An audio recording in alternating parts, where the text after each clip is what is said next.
Bonjour et bienvenue à cette nouvelle vidéo de cette chaîne Mister Gestion, l'hebdo de la finance. Aujourd'hui, le sujet du jour, c'est la rentabilité et les soldes intermédiaires de gestion. C'est parti. Si vous vous êtes déjà retrouvé dans une réunion de direction ou en assemblée générale où vous vous dites ils vont encore me présenter le tableau du résultat avec les indicateurs, les soldes intermédiaires de gestion, je veux encore rien comprendre. Cette vidéo est faite pour vous. Les soldes intermédiaires de gestion, c'est vraiment reprendre la rentabilité de la société et en faire ressortir les indicateurs pas à pas. C'est vraiment essentiel de les connaître. Ça peut paraître assez compliqué quand on est débutant et non connaisseur de la finance en général, mais dans les faits, c'est plutôt simple. C'est parti. Premier solde intermédiaire de gestion, il s'agit de la marge commerciale. Comme tout solde intermédiaire de gestion, ça se calcule à partir du bon vieux compte de résultat, produit moins charge. Le seul solde intermédiaire de gestion que vous connaissez finalement, c'est le bénéfice net. Mais celui qui est tout en haut et qui est calculé de base et proposé par le plan comptable général, donc c'est vraiment la législation comptable, c'est celui-là, la marge commerciale. La marge commerciale, on va prendre côté produit les ventes de marchandises et côté charge les achats correspondants et corriger des stocks. Je vous rappelle que les marchandises, ce sont des éléments liés à du négoce. J'achète, je revends tel quel. Et ça me permet de voir mon potentiel de marge, ma capacité à dégager une marge sur une activité où je suis juste négociant. Dans les entreprises commerciales, comme les grandes surfaces par exemple, c'est clairement un indicateur essentiel. Le deuxième, c'est probablement le moins connu, production de l'exercice, c'est qu'un potentiel de fabrication. Vous l'avez vu, je vous l'ai mis en vert ici. Il reprend la production vendue, c'est-à-dire les ventes de produits finis, les produits que vous avez fabriqués. Ça peut être le cas aussi pour des prestations de services. C'est corriger des stocks, avec la variation de stock de produits finis, appelée également la production stockée, et la production immobilisée, qui sont l'effort de production d'immobilisation qu'on va utiliser. C'est pas du tout un indicateur de marge, c'est plutôt un indicateur de potentiel de fabrication. C'est un indicateur qui peut être intéressant pour les entreprises de production, les entreprises industrielles, mais c'est clairement pas mon préféré. Voilà, pour démarrer. Le troisième, c'est la valeur ajoutée. Et là, ça commence à devenir un peu plus intéressant. La valeur ajoutée, c'est un indicateur dont vous entendez parler régulièrement dans le langage courant. La valeur ajoutée, c'est la marge. C'est à la fois une histoire de marge, mais c'est également une histoire d'humain. La valeur ajoutée est liée à mes humains, mes ressources humaines. Alors, dans les faits, dans le plan comptable général, on le voit avant tout comme une marge. On va prendre côté produit toutes mes ventes corrigées des stocks, comme tout à l'heure, mais on va prendre un peu plus de charge. On va prendre mes achats de marchandises, on va prendre également mes achats de matières premières issues de ma fabrication, que je vais utiliser pour ma fabrication, la variation de stock qui va avec, et ce qu'on appelle les autres achats et charges externes, qui sont généralement un poste de frais généraux, dans lequel on va avoir les assurances, dans lequel on va avoir les loyers et autres locations, les honoraires, etc. Tous les autres frais généraux achetés à des fournisseurs, c'est important. C'est vraiment la marge qui va vous rester après avoir payé tous vos fournisseurs. Dans le jargon, on dit que c'est la richesse créée par l'entreprise. Ça n'en fait pas vraiment une définition que je trouve pertinente. Il est quand même intéressant parce que quand on additionne toutes les valeurs ajoutées de toutes les entreprises de France, on tombe sur un indicateur que vous connaissez bien, le produit intérieur brut, le PIB. Et quand on calcule le taux de croissance d'un pays, le fameux 1 ou 2% qu'on peine à avoir, eh ben c'est calculé sur la variation du PIB et donc sur la variation de la somme des valeurs ajoutées des entreprises du territoire français. On dit également que cette valeur ajoutée, elle est redistribuée aux partenaires. C'est parce que je réussis à faire de la marge, mes ventes, moins ce que j'achète aux fournisseurs, que je peux me permettre de redistribuer cette valeur à ceux qui m'ont permis de réaliser mon activité. Donc les salariés, à travers les salaires et les cotisations sociales, mes actionnaires, mes associés également, mais également les banques à travers les intérêts d'emprunt, et même l'État à travers les impôts que je verse. Voilà pour le valeur ajoutée. Mais Si on avait un à retenir, ça serait lui. L'EBE, excédent brut d'exploitation. Chez les anglo-saxons, on parlerait d'EBITDA.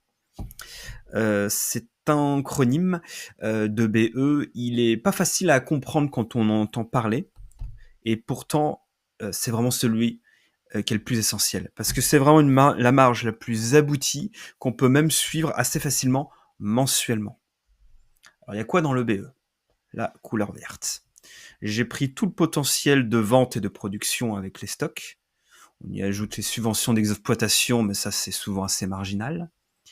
Et on y prend tous les achats, donc marchandises, matières premières, corriger des stocks, autres achats et charges externes, donc les frais généraux achetés aux fournisseurs, mais également des choses comme les impôts et les taxes, donc CFE, CVAE, cotisation sur la valeur ajoutée des entreprises, les impôts classiques, hors impôts sur les sociétés, puisque ça c'est tout à la fin du compte de résultat. Mais surtout, on va déduire la rémunération du personnel et les charges sociales. Les charges sociales patronales. Donc c'est la rémunération du personnel, la rémunération brute, et les cotisations sociales patronales, donc ce qu'on appelle les charges personnelles.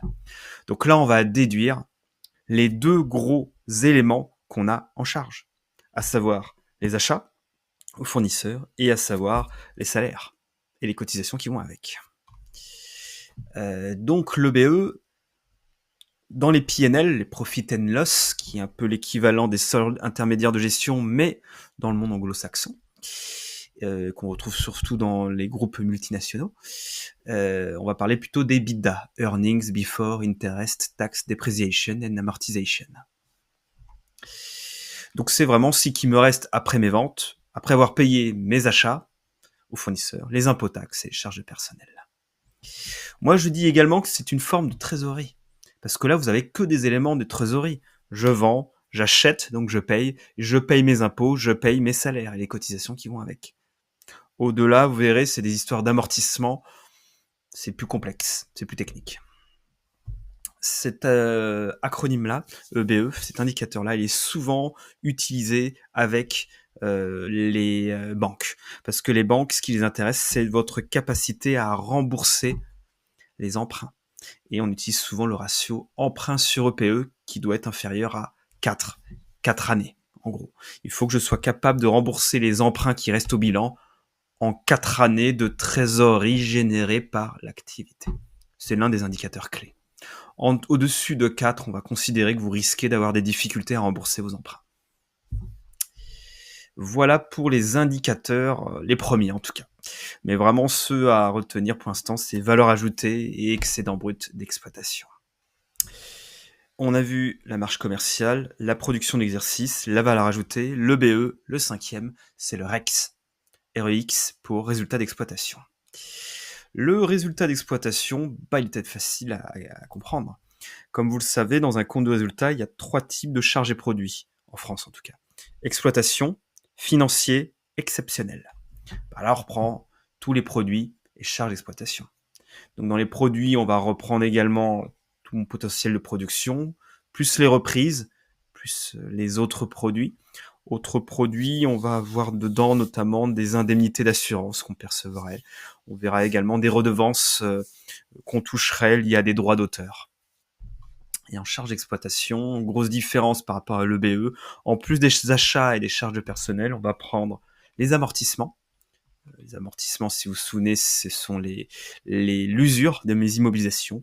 Il y a également les dotations, dépréciations et provisions, c'est-à-dire l'usure, enfin le risque lié à mes stocks, le risque de perte de valeur de mes stocks, le risque de non-paiement de mes factures, de mes créances clients, et les provisions, ce sont les risques, comme les litiges.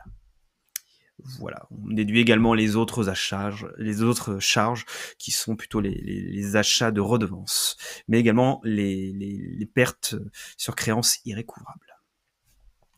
Le résultat d'exploitation, ça me donne mon potentiel d'exploitation, ma capacité à générer une rentabilité juste au niveau de mes 2 opérations d'exploitation, mais en tenant compte de ma politique d'investissement. Dans les mondes anglo-saxons, on parle d'EBIT, Earnings Before Interest and Tax. J'entends également OP pour Operating Profit. La notion d'exploitation chez nous, c'est operating, opérationnel, dans le monde multinational, dans le monde anglo-saxon. Le dernier, enfin on va dire l'avant-dernier, seul intermédiaire de gestion, c'est le RCAI, le résultat courant avant impôt. Il va intégrer tous les éléments liés à l'exploitation qu'on vient de voir. Vous l'avez vu, hein, les SIG, c'est un peu une histoire de poupée russe. La production de l'exercice et la marge sont inclus dans la VA, qui est elle-même inclus dans l'EBE, qui est elle-même inclus dans le résultat d'exploitation, qui lui-même est inclus dans le résultat courant avant impôt.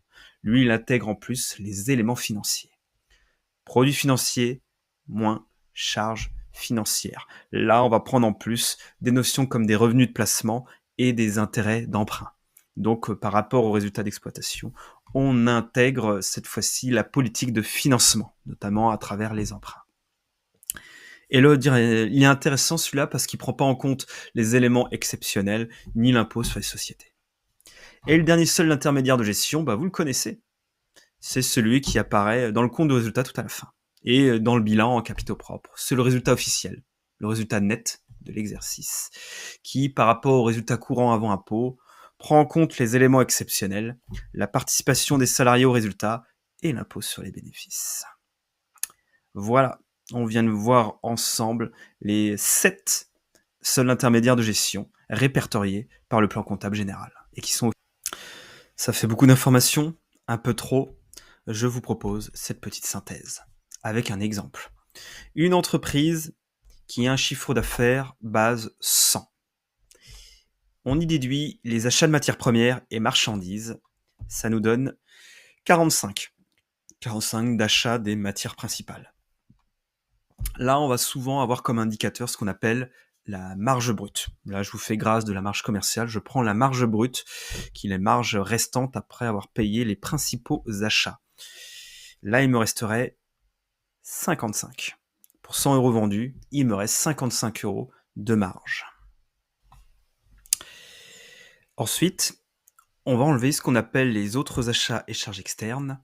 Je vous rappelle, c'est l'énergie et les autres prestations de services payées comme loyer, entretien, assurance, les honoraires, les frais d'intérim, les frais de déplacement de type hôtel et restaurant.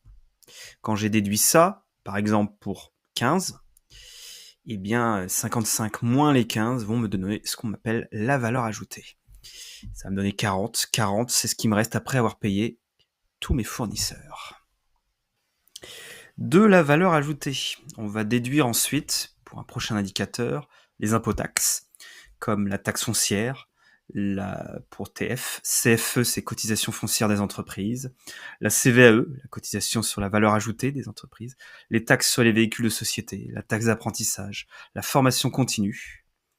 Dans mon exemple, ça pèse 3. Et le gros morceau, les charges de personnel. Salaire brut, cotisation patronale. Ça, c'est un gros morceau qui font 23. J'y additionne les subventions d'exploitation, comme les subventions à l'apprentissage, et ça me donne l'EBE, l'excédent brut d'exploitation, qu'on appelle également l'EBITDA dans les PNL, dans le monde anglo-saxon. 40 moins 3 moins 23 plus 1, ça me donne 15. Pour 100 euros vendus, il me reste 15 après avoir payé tous mes fournisseurs et toutes mes charges de personne. On passe à l'indicateur suivant. De l'EBE, on va déduire les amortissements, les dotations. Donc les amortissements, c'est l'usure des immobilisations des équipements.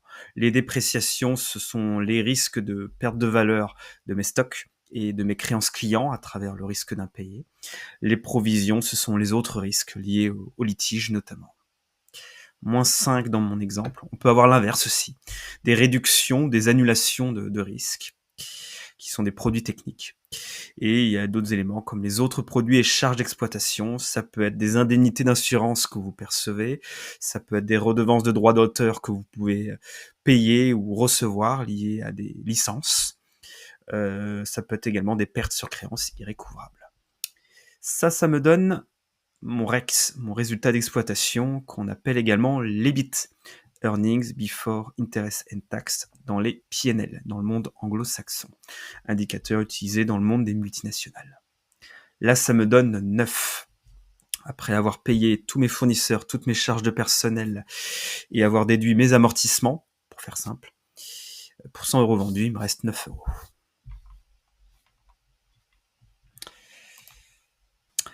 L'indicateur suivant, ce sera le résultat courant avant impôt, pour lequel d'abord on déduit les charges financières, qui sont essentiellement les intérêts d'emprunt. Tiens, j'ai fait une faute d'orthographe ici, c'est pas très grave. Et les produits financiers aussi, les revenus de placement. Et tout ça va me donner le résultat courant avant impôt. 6, qui permet de prendre en compte la politique de financement. Je rajoute ou je déduis les éléments exceptionnels. J'en ai pas mis ici. Je déduis l'impôt sur les bénéfices, donc c'est l'impôt sur les sociétés, l'IS, ainsi que la participation des salariés au résultat de l'exercice. Et à la fin, il me reste le résultat net, le bénéfice 4. Donc pour 100 euros vendus, après avoir déduit absolument toutes mes charges, il me reste 4 euros. 4 euros qui reviennent aux associés. Voilà pour cette vidéo qui, je l'espère, vous aidera à mieux comprendre et retenir les différents soldes intermédiaires de gestion. À bientôt pour une nouvelle vidéo.